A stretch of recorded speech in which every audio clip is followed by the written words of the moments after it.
Good morning everyone, Bengali কাহিনী ব্লগে আপনাদের সবাইকে স্বাগত। আশা করি সবাই খুব ভালো আছে। এখন ঘড়িতে বাজে সকাল 6:30, আর এখন থেকে আমি আমার ব্লগটাকে স্টার্ট করছি। আজকে বাইরের ওয়েদারটা যেন কীরকম হয়ে রয়েছে, মনে হচ্ছে আকাশে মেঘ করেছে, বৃষ্টি হবে। শীতকালে বৃষ্টি হলে একদম বাজে লাগে। যাই হোক, ঠিক আছে, কিছু করার নেই। আমি ছেলে রেডি হচ্ছে স্কুলে বেরোবার জন্য, এখন চলে যাই, ছেলেকে রেডি করে আসি, তো দেখা হচ্ছে তারপর।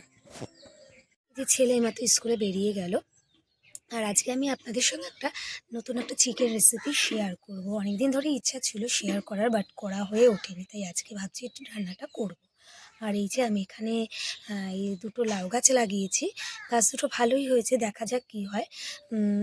আমাদের বাড়িতে আসলে খুব একটা জায়গাও নেই আর রোদও পড়ে না, সেই কারণে খুব একটা গাছপালা হয় না, কিন্তু আমার গাছ লাগানোর খুবই শখ। তাই আমি টুকটাক কটা টবে আমার লাগানো রয়েছে। তো চলুন রান্নাটা বসিয়ে দিই, নাহলে আবার দেরি হয়ে যাবে, ছেলেকে স্কুল থেকে আনতে যেতে হবে। তো চলুন বন্ধুরা।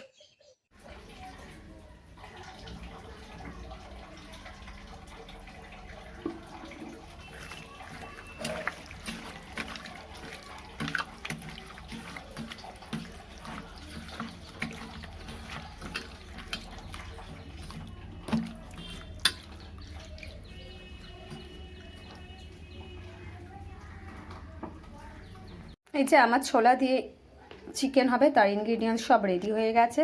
এই যে পেঁয়াজ কাটা হয়ে গেছে, এটা হলো গিয়ে রসুন, আদা বাটবো, পেঁয়াজ বাটবো, আর হলো গিয়ে রসুন বাটবো, আর এদিকে হবে ছোলা আর নারকেল দিয়ে এই রেসিপিটা হবে। তো শুরু করা যাক। মশলাটা বাটা হয়ে গেছে, আর তবে আমি দুটো জিনিস বলতে ভুলে গেছি আপনাদের, সেটা হলো কি এখানে কিন্তু ধনে আর জিরের গুঁড়ো অ্যাড করা রয়েছে। এবার আমার পেঁয়াজটা আমি দিয়ে দেবো। এই চিকেনে হলো পেঁয়াজটা একটু বেশিই লাগে, আর এই যে ছোলা এবার দেবো। এই যে, আর তেলটাও বেশ অনেকটা দিতে হয়।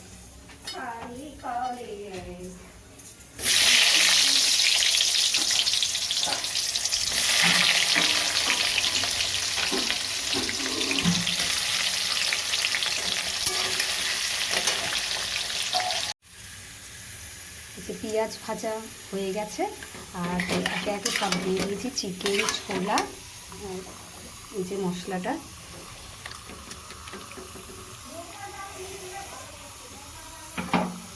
মশলাটা দিয়ে দিলাম, দিয়ে এবার কষাবো। এই রান্নাটা কিন্তু ভাত, তারপরে রুটি, লুচি সব দিয়ে কিন্তু না, এই চিকেনটা খেতে না বেশ ভালো লাগে। আমাদের বাড়িতে কিন্তু সবাই এটা ভালোবাসে। আর এই রেসিপিটা হলো কি আমি আমার মানে বাবার কাছ থেকে জেনেছি, বাট বাবা কিন্তু তার ঠাম্মার কাছ থেকে এটা জেনেছে, মানে বাবার ঠাম্মার কাছ থেকে অ্যাকচুয়ালি এই রেসিপিটা জানা। তো রেডি করতে থাকি, আর গ্যাসটাও বাড়িয়ে দিলাম, গ্যাসের আঁচটা বাড়িয়ে দিয়েছি। কষতে থাকুন, তারপর আবার দেখাচ্ছি।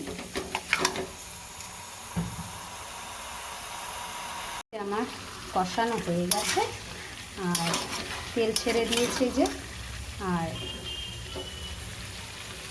এবার এই যে জলটা দিয়ে দিচ্ছি।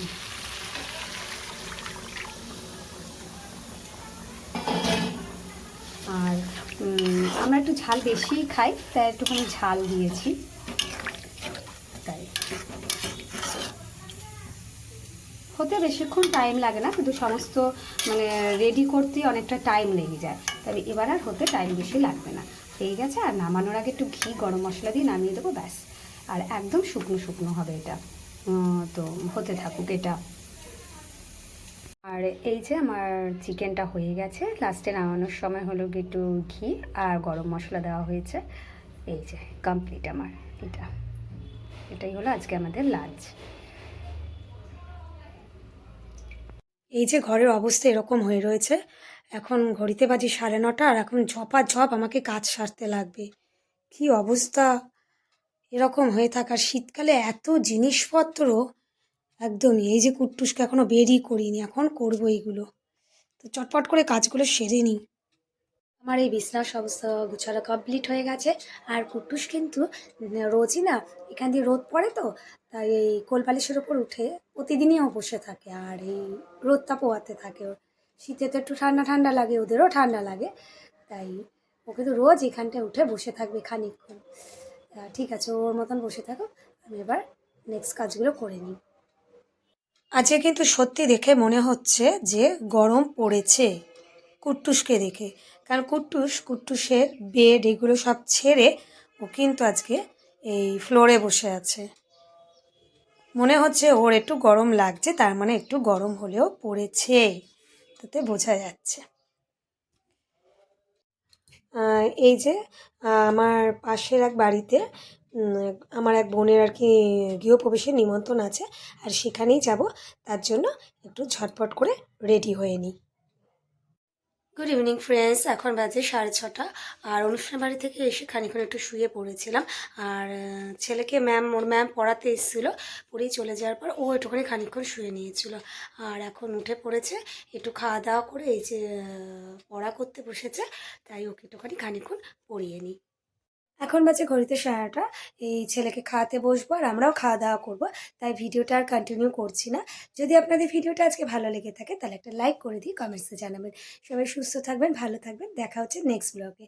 আজকের মতন গুড নাইট, টাটা, বাবান।